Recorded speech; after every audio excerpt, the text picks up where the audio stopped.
समग्र शिक्षा संघर्ष समितीच्या वतीने जर पाहिलं मुंबईच्या आझाद मैदानामध्ये आंदोलन सुरू आहे। गेल्या 1 महिन्यापासून या ठिकाणी जे आहे ते आंदोलन सुरू असलेलं पाहायला मिळते। एकूणच संपूर्ण कर्मचारी या ठिकाणी अनेक मागण्याकरिता या ठिकाणी आंदोलनाला बसलेले आहेत। त्यांच्या अनेक मागण्या या ठिकाणी मान्य होत नाही तोपर्यंत या ठिकाणी सर्व कर्मचारी ठिकाणी आंदोलन बसले असलेलं पाहायला मिळते। अनेक नेते देखील या ठिकाणी भेटून गेले असल्याची माहिती देखील समोर येते। मात्र त्यांच्या ज्या मागण्या ज्या आहेत त्या पुरं न झाल्यामुळे जे आहे ते कर्मचारी या ठिकाणी आंदोलन करत असलेले पाहायला मिळत आहेत। आपल्यासोबत काही कर्मचारी आहेत, त्यांच्याशी आपण थेट बोलणार आहोत। काय सांगाल, तुमच्या एकूण मागण्या काय आहेत? समग्र शिक्षा अभियानांतर्गत गेल्या 20 ते 25 वर्षापासून आम्ही करार पद्धतीने काम करत आहोत। परंतु एवढे वर्ष काम करत असतानाही आम्हाला या शासन सेवेमध्ये कुठेही कायम करण्यात आले नाही। दर 6 महिन्यांनी आमची ऑर्डर संपते आणि आम्हाला पुन्हा प्रतीक्षा असते कामाची। तर 1 दिवसाचा खंड देऊन पुन्हा आम्हाला ऑर्डर देतात। परंतु आता 20 वर्ष झाल्यानंतर हे अभियानच आता थांबवलं गेलेलं आहे। त्यामुळे आमच्या 3000 पेक्षा जास्त लोकांचं जीवन आता आमचं उघड्यावर आलेलं आहे। त्यामुळे गेल्या 1 महिन्यापासून आम्ही आझाद मैदानावर कायमची मागणी घेऊन बसलेलो आहोत। आमच्यामधीलच अर्धे कर्मचारी शासन सेवेमध्ये मागच्या काही दिवसामध्ये कायम झालेले आहे। त्यामुळं आमची पण आशा वाढलेली आहे की आम्हालाही या सेवेमध्ये कायम करावं आणि ही मागणी घेऊन आम्ही 30 दिवस बसलेलो आहे। आमचं आता आंदोलनाचंही धीर सुटत आहे आणि आमचं आंदोलन तीव्र होत आहे। आज त्याच पद्धतीने आम्ही आज रस्त्यावर रोखून सुद्धा या ठिकाणी केलेलं आहे। पोलिसांनी आम्हाला पकडलं सुद्धा आहे। परंतु आम्ही या ठिकाणून आता जोपर्यंत आम्हाला कायमचा आदेश मिळत नाही तोपर्यंत इथून माघार घेणार नाही हा निश्चय करून या ठिकाणी बसलेलो आहोत। महिना होत आलेला आहे, आंदोलन सुरू आहे, मात्र या ठिकाणी कोणी तुम्हाला भेटायला आले? सरकारकडून काय निरोप आला का? आम्हाला आणखीन तसा ठोस निरोप काही नाही। बोलवतात आणि करूच म्हणतायत पण करत नाहीयेत। आम्ही महिन्यापासून आमच्या महिलांच्या खाण्यापिण्याच्या इतक्या अडचणी होत आहेत, तरी सुद्धा आम्ही वारंवार विनंती करतोय। आम्ही 2 मागण्या ठेवल्या होत्या शासनापुढं, एक तर आम्हाला कायम करा, नाही तर आम्हाला सोयीच्या मरणाची परवानगी द्या।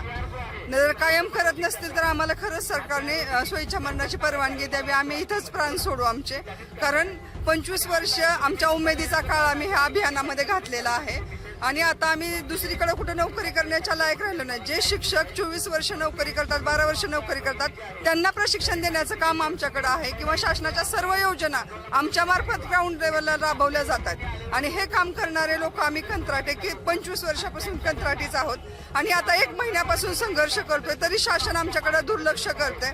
आमची एकच शासनाला विनंती आहे की लवकरात लवकर आमचं कायमचा निर्णय घ्यावा आणि आम्हाला शासन सेवेत कायम करावं। तुमच्या खरं तर काय मागण्या आहेत, काय सांगा?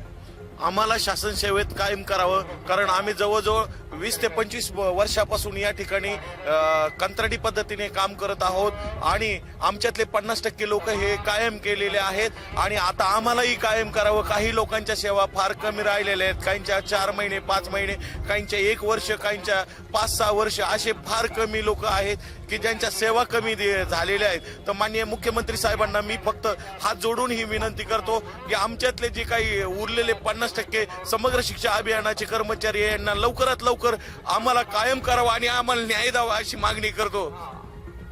पुण्यात महाराष्ट्रभरातून सर्व कर्मचारी या ठिकाणी आलेत। काय सांगाल, तुम्ही या अगोदर देखील रस्ता रोको केला होता, आज देखील तुम्ही पालिकेसमोरचा रस्ता रोको केला आहे, काय सांगाल? माननीय आम्ही या वर्षामध्ये 3 आंदोलन केले अशी मोठमोठी आणि माननीय मुख्यमंत्री साहेबांनी आम्हाला 3ही वेळेस आश्वासन दिलं की तुम्हाला कायम करतो, परंतु त्यांनी अजूनही कायम केलेलं नाही। या अगोदर ते सत्तेत नव्हते तेव्हा त्यांनी 2012ला पण आम्हाला आश्वासन दिलं होतं की आम्ही सत्तेमध्ये आल्यानंतर पहिले काम तुमचंच करू, पण ते पण त्यांनी केलेलं नाही। आम्ही आता 30 दिवसापासून इथं बसलेलो आहोत, तरी सुद्धा आम्हाला त्यांनी कायम केलेलं नाही। नुसतं आम्हाला त्यांनी तोंडी आश्वासन दिलेले, लेखी त्याची पूर्तता केली नाही। जोपर्यंत आमचा लेखी GR निघत नाही तोपर्यंत आम्ही आझाद मैदान सोडणार नाही आणि अभ्यास समितीचा अहवाल सुद्धा त्यांच्याकडे सुपूर्त झालेला आहे। फक्त त्यांनी आता त्याच्यावर सही करून आम्हाला आदेश देणं बाकी आहे। तर तेवढी आमची विनंती आहे मुख्यमंत्री साहेबांना की त्यांनी आम्हाला कायम करून आमच्या आंदोलनाचा रस्ता मार्ग मोकळा करावा। तुम्हीच पाहताय की नेते मंडळी येतात, आश्वासन देतात, मात्र तुम्हाला अशाच प्रकारचं आश्वासन दिलं गेलं आहे का वाटतं? आम्हाला 2012ला आश्वासन दिलेलं आहे, पण आमची एकच मुख्य मागणी आहे की आम्ही शिक्षण विभागामध्ये काम करतो, आम्ही गुणवत्तेचं काम करतो।